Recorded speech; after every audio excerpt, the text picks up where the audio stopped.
Hello, this is Sudarshana Starshine Star. Welcome to my channel. If you're new here, please remember to like and subscribe. And why not hit the notification bell? I don't always put up a lot of content, but when I do, it's something good, and you don't want to miss it. So I always start my clips with the 3 opening prayers, the Guru Mantra, the Ganesha Mantra, and the Gayatri Mantra. And here you can see pictured is Sri Ganesha. I'm making this clip on Sunday, which is beautiful Sri Ganesha's day. And Ganesha really removes the obstacles for us. If you can visualize like a wonderful, great big elephant in a jungle going ahead of you, moving ahead of you, and flattening everything on the ground so that you can have a path and moving side to side to make a clearing for you. So if you can visualize Sri Ganesha moving a little bit ahead of you and clearing away obstacles and making a safe path for you.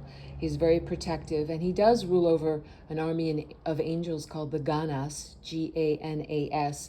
So he can be fierce too. He has an axe, and when he has to battle negativity, he's more than capable of doing that. He's very powerful, very beautiful, very sweet, very loving. So Jai Jai Sri Ganesha. Okay, now for the 3 opening prayers.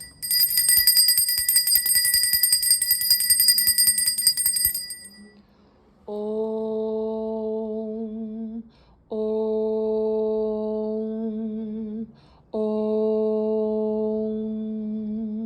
Guru Brahma, Guru Vishnu, Guru Devo Maheshwaraha, Guru Sakshat Parabrahmam, Tasmahi Sri Guruve Namaha. Om Suklam Varadaram Vishnum Sashivarnam Chatobhujam Prasanavaranam Dhyaye Sarva Vignopashantaye. Om Bhur Bhuva Suvaha Tatsavitur Varinyam Bargo Devasya Dhimahi Dhiyo Yo Naha Prachodayat. Om Shanti Shanti Shantihi. Today I'm going to be reading a bit from a wonderful book. It's not a new book, but it's such a wonderful book called The Secret of Letting Go by Guy Finley. That's Guy Finley, last name spelled Finley.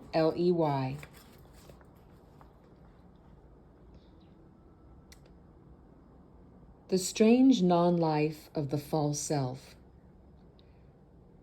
Here's a challenging idea. Those who don't know their true identity do not know that they don't know who they are. It's a kind of spiritual amnesia produced by having assumed a false identity without knowing it. How is that possible? This temporary false self feels real. There's no mistake about that. It is animated and driven along by the flood of reactions we have as we run around seeking fulfillment. But the fact that this lower nature is driven doesn't mean that it is alive. A bulldozer rolls along too, but it cannot see or understand why it smashes into things. It is a machine. So in many ways is the false self. The false self is fueled by negative emotional reactions, which in turn are maintained by habitual incorrect thinking. Because these punishing thoughts and emotions are merely the mechanical movements of our lower nature, they are in time. This means they have no choice but to fade with the events that gave them birth. As these negative feelings slowly lose their force, so too does the false life of the false self they once animated. Fearing the death of itself because the temporary reactions that gave it life are now fading, the false self is then compelled to start its strange non-life cycle all over again. It begins to crave and to seek out new, more intense excitements or troubles, and when it can't find any, it creates what it needs to sustain itself until conditions become more favorable. For instance, the false self loves to pick fights with others, because whether you win or lose is of no consequence to it. Your distress is its lifeblood. Your distress is its lifeblood. And so all it needs to do in order to win is to keep you fighting. As a matter of fact, the false self is the matter of making mountains out of molehills because it loves nothing better than dark and bumpy downhill roads. Our unhappy part in this recurring nightmare is that we willingly go along on this dark drive that leads us to repetitious events and unhappy endings. Why? Because we have mistakenly assumed this false identity that lives for troubles, and we fear that the end of its existence means the end of ours. Nothing could be further from the truth. The real problem is that our present life level can't tell the difference between a ride to Dracula's castle and a trip to Disneyland. And so it tells us that we have no choice but to cave in to the demands of the false self. This one point alone is all the reason in the world to dedicate your days to raising your life level. If this fact doesn't convince you to go to work, then let this next idea inspire you to new and higher actions. Thinking that the end of this nervous nature is the end of who you really are is, as Vernon Howard so beautifully writes, like thinking that the end of the storm means the end of the sky. The sky is forever, and so is your true nature.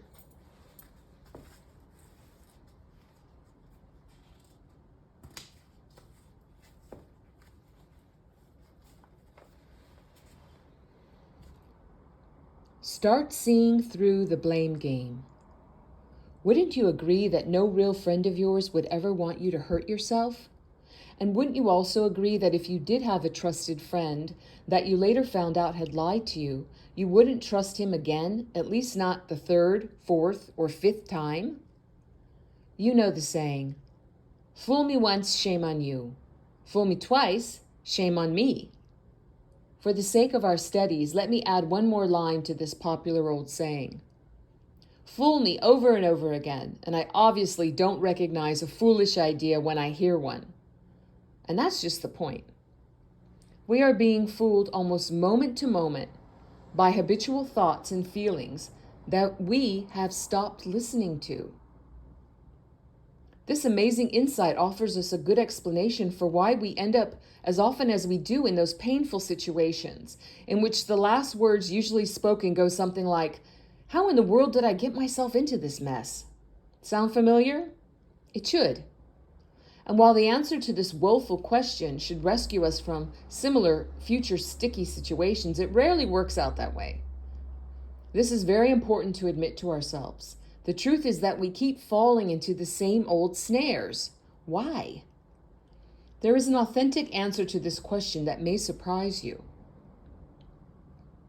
The reason we haven't as yet realized real rescue, and so usually wind up trapped in a tangle once more, is because every time we ask ourselves how we've managed to get stuck again, we usually turn right around and tell ourselves the answer. And so the sad cycle starts all over again. It doesn't have to go this way. With a little closer examination and help of a few higher ideas, we can see that we couldn't have possibly have come up with the answer that we did. Why? Listen to this new and true explanation as to why we seem to keep repeating the same mistakes in our lives. If we really knew the answer to that recurring problem of ours, we wouldn't have had it in the first place. I know that I have misled myself before, but this is amazing. If I haven't been giving myself these misleading answers, then where are they coming from? All angular answers come from the false self. But why? I mean, what could be its motive? Why the deception? It wants you to assume its position. And what is that? Look closely, and you'll see that the answers you are always given as to why you are unhappy are that someone or something outside of you is making you feel that way. What's wrong with that answer? Everything. There is no profit in blaming your unhappiness on other people or an uncaring world. This is the solution the false self wants you to embrace because it knows that it can get you to see life this way. And then you will have no choice but to spend the rest of your life struggling with conditions outside of yourself. This is its conquest. First, it blows you off course, and then it gets you to blame ill winds. Its very existence depends on keeping you off balance and looking in the wrong direction.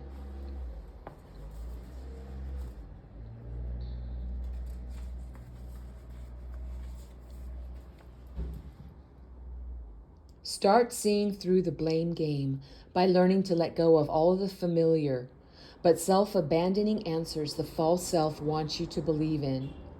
Own your own life.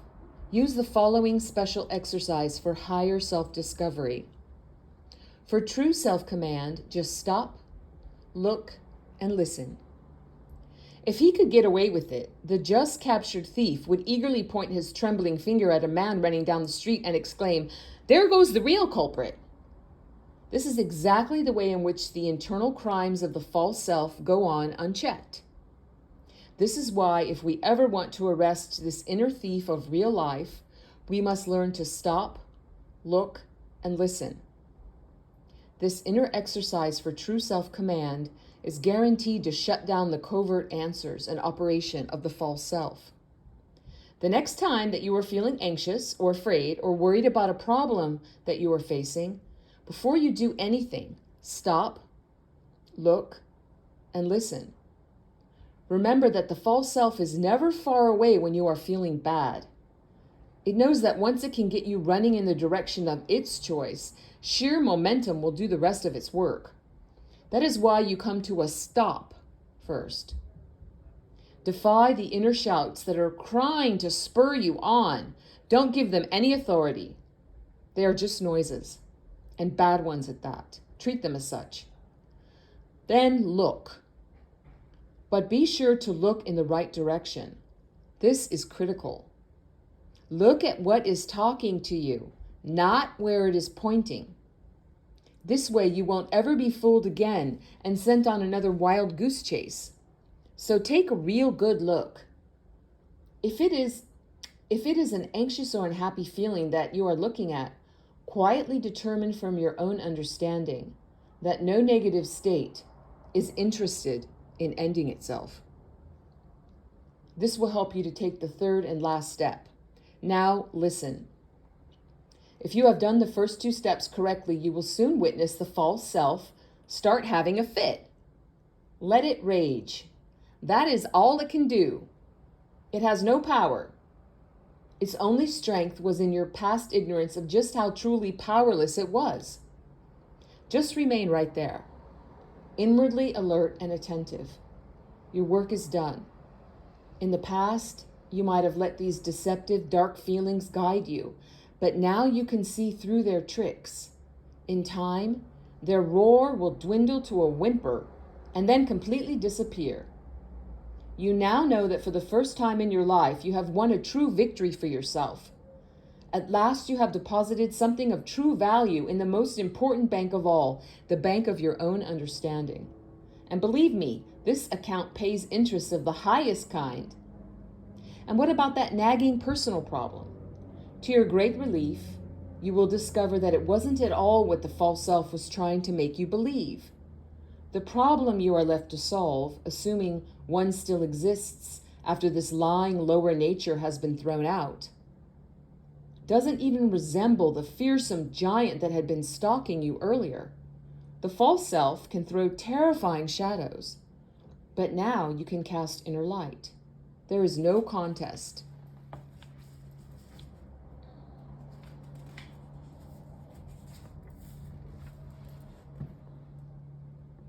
Let go and realize real rescue. Doesn't this make perfect sense? If we need to be rescued from something, then whatever is rescuing us can't be part of what it rescues us from. Said in a different way, you don't jump on a tiger's back to escape a lion. A terrified rabbit running from a fox only thinks he finds safety when a coyote offers him shelter. This shows us that any desperate attempt to escape trouble usually leads us right back into more trouble. So it should be clear to us at this point that real rescue from our problems can only come to us from above the level of our problems. And yet, we have also discovered that in order for any solution to be real, it must be found somewhere within us, since that is the real location of our problems. The question then becomes, how can we reconcile these two seemingly separate and distant notions, rescue from above and solution from within? The answer may surprise you. Above and within mean the exact same thing when it comes to attracting higher help. We can call this new and higher location of real rescue the true self, or our own undiscovered higher nature. Name this indefinable divinity as you will, the point remains the same. It isn't what we call this compassionate intelligence that gives it authority over our painful conditions. Its power is its elevated position, which is above and outside of the false self's sphere of influence. This beneficent and loving wisdom becomes your intelligence whenever you refrain from attempting to rescue yourself long enough for it to show you that what you need is more understanding, not more battle plans. Temporarily abandoning yourself in this special way, where you consciously watch and so suspend the influences and activities of the false self by refusing to go along with its directives, allows authentic understanding to flow into the vacancy and give you real direction. Everyone knows that a good general carefully chooses where he will engage the enemy. In this way, he always has the advantage of the upper ground. The same principle holds true in our work when it comes to learning to let go of who we are not. In our battle with the false self, we defeat it not by running away or through struggle with it, but by standing still long enough to see that we have mistakenly attributed power to it. One day it will be your greatest pleasure to realize that this false nature has no real power to pain you outside of what you give to it through your wrong reactions.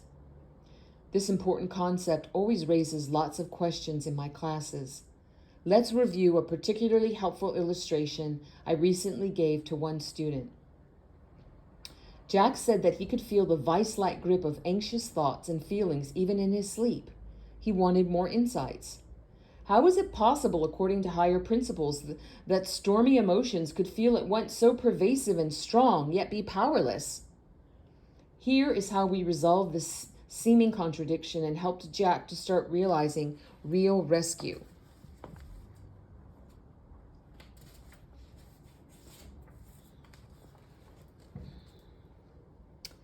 Two worlds, two natures, two selves. The scorching heat in the southwestern desert regions can be phenomenal. It has been known to explode rocks, carve the earth, and create thermal lifts that reach tens of thousands of feet into the air. These giant thermal currents can throw a jumbo passenger jet around like a leaf in the wind. This is definite power. All creatures that inhabit this mostly waterless domain either live by its laws or perish. But just slightly west and north of the great deserts, in fact, overlooking these barren lands, are majestic green and snow-capped mountains. No waves of heat lash these lofty regions and disturb their age-long quiet sovereignty. Here you will always find an abundance of mouth-chilling fresh water. What point am I painting? The uncontested punishing power of the desert is not even a whisper on these high slopes. The desert's power is no power in the mountains. Why? Because the desert's nature doesn't exist for the mountain. While it's geographically true that the desert and the mountain are often found next to each other, they really have nothing in common. They have completely different natures.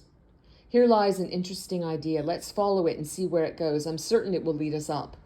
We understand that the valley heat can't reach the peaks. The mountain dwellers stay cool. But from time to time, the cold and sparkling waters from the snow melt do reach the desert floor. The life there is enriched by this seasonal abundance. In fact, in many cases, life in the desert depends greatly upon this sweet downward flow.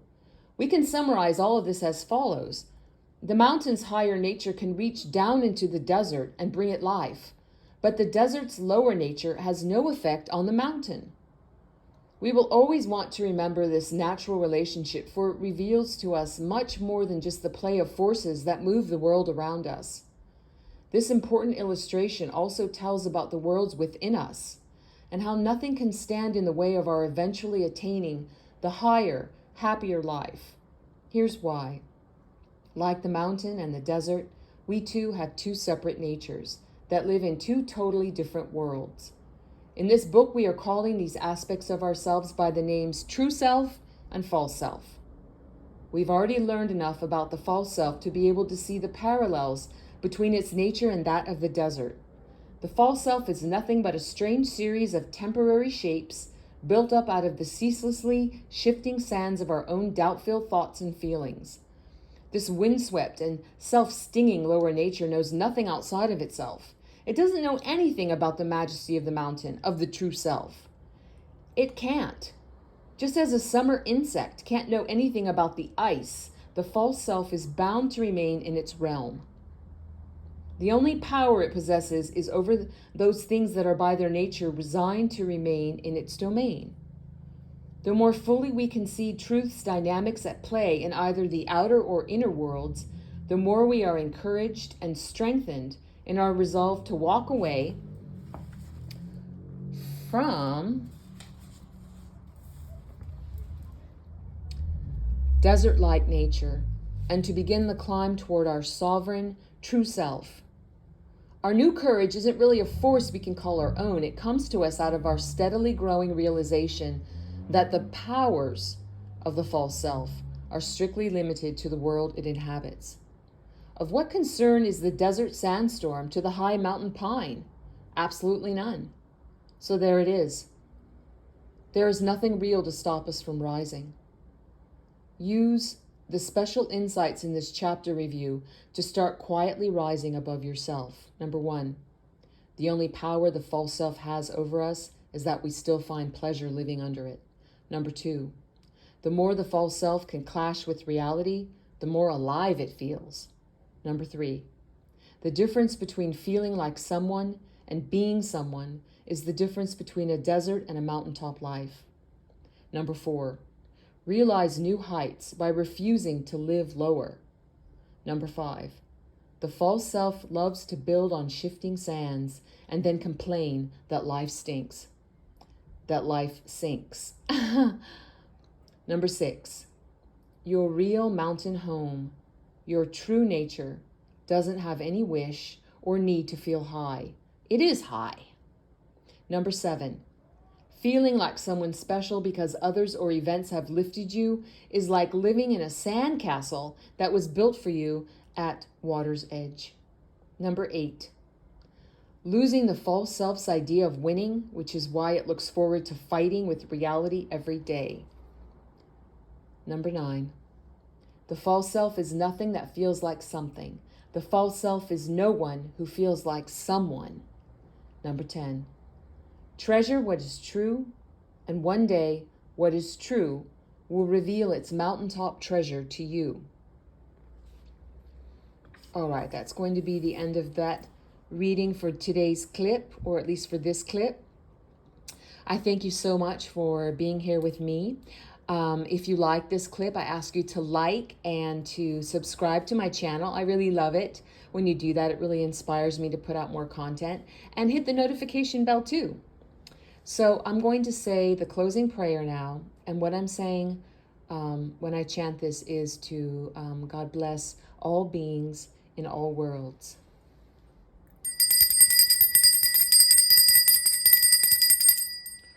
Om, Om, Om, Loka Samasta Sukhino Bhavantu, Loka Samasta Sukhino Bhavantu, Loka samasta sukhino bhavantu. Om Shanti, Shanti, Shanti. Peace, peace, peace. God bless you and yours now and always. Thank you so much. I'll see you soon. Bye-bye.